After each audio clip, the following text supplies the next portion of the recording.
En fait, les gens ne vont plus acquérir la connaissance. Les gens vont chercher des diplômes.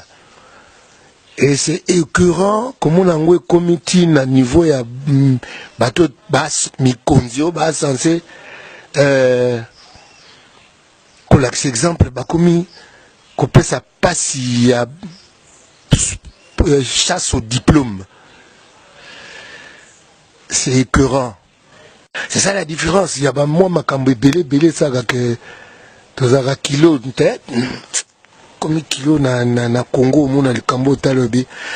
Ah, ma le thème te au sala. Ah, beau sentiment, il y a émotion, il y a des bandes à Massano. Les universitaires, les bacs supérieurs sont censés être des gens de raison, des gens d'analyse, pas des gens de trop d'émotion. Mon toi, à quelle classe, faut à moi rationnel koleka. Comme il leurrait, ne balobac. On se leurre en se disant RDC loko makasi. Mais ce qu'on t'a dit de près, Rwanda a tout abisso, Congo Brazza a tout abisso, Angola a tout abisso. Un peuple est fort quand il est instruit, de la bonne instruction, instruction de niveau. Car là-bas, on a biso ya ba collège ya biso ya bosomi, oh ya njiri kuna. Bano kendelia ba point na ba Canada, ba bimi premier. Elle mon biso pe na collège bobo to le mon ba collège Likia, et mon ba Saint-Théophile. Les gens n'ont pas qu'à Bassango.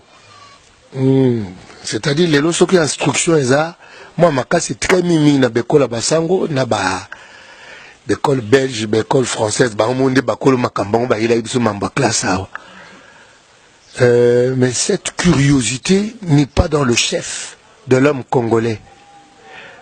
Maman, ça, n'a pas si nata niveau, il y a misalande tous. Tous un peuple moko hypocrite comme pas possible. Tous un hypocrisie dans colo, hypocrisie dans presse, hypocrisie dans musicien, hypocrisie dans politicien. Mais, tosuka wapi. Nous sommes trop hypocrites en tant que peuple. Tous un peuple moko to memanaka na kufa. Tous memana na bomite. Sango anganite, sango bazar hypocrite mingite. Ba pasteur hypocrite. Les politiciens hypocrites. Bino na presse hypocrite. Biso nandu letika. Bana nyoso yoga na kata orchestre bazo kumisa président na bango. Bazo kumisa lokuta mpata badwakate. So ba binika bo babando finga. Ngala beta na babisika so na moni mpate zate na ebiso tata. Data na somba ba livre na yogo la musique yote mutosela la kangai na longbe. Nako fingo hotel ibanda. Je me respecte. Je me respecte. Et je regrette parce que je vois même ça en politique. Des gens qui sont dans un même camp, c'est honteux. J'ai honte de nous. J'ai honte de nous les Congolais. Parce que nous tous les exemples étaient dans mon kif. Tous la honte d'un peuple qui a tout au Nzambé à Kokotia na Mokivi. Mais tous les beaucoup ka pianga. Tina d'institution, nous ne savons pas créer la richesse pour le pays et pour le peuple. Preneurs d'otages, ils nous ont beaucoup pris en otage. Et pris en otage, na roi Léopold II. Ouais, le peuple est pris en otage depuis Léopold II. C'est la différence. Les gens ont besoin qu'on leur dise de belles paroles. Mais ce qui se fait contredit ces attentes de belles paroles. Ce qui se fait contredit la flatterie quotidienne. Tolongana,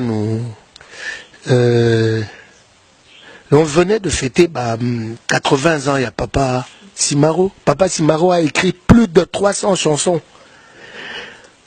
Dans 80 ans, Johnny Hallyday a confié son à 73, a comment presque rien. Mais Johnny Hallyday banani bago wili la bomengo oyatiki. Mais c'est parce que quelque part en amont, il y a une organisation des gens qui dirigent. Papa Simaro bazobeta masolo ke faut mabonza. Comme ça, c'est pas parce que je suis en train d'accuser les gens. C'est parce que je suis en train de conscientiser les gens.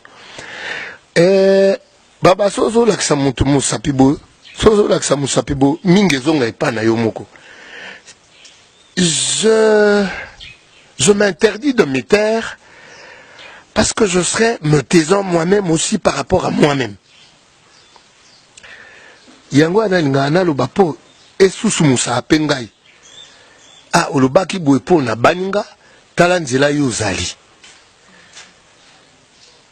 Namona bandeko ebele surtout na politique. So bakomo lakisa bango na émission ndeko la Peter Tiani na tala mingi. So bakomo lakisa bango makamba lobaka. Oya bena moto ndire mobilité. Na kosote ngana ndako na ngai epa na ngai ya. So na comportement elelo na kumisi yo lobi na fingio na ebite so bano ya ngai ba uzaka so na ndako na ngai. Na kasi ba okimanga ba kevane pa koko na bango. Ba mwana na komi momiato. Agomi dongi. Me bato basaka biloko wana balata ape kazaka lisusu ba ozela to gumba mato ba bonjour excellence. Bonjour honorable. Te bande ko tola muka tolali mpongi mwa mingi.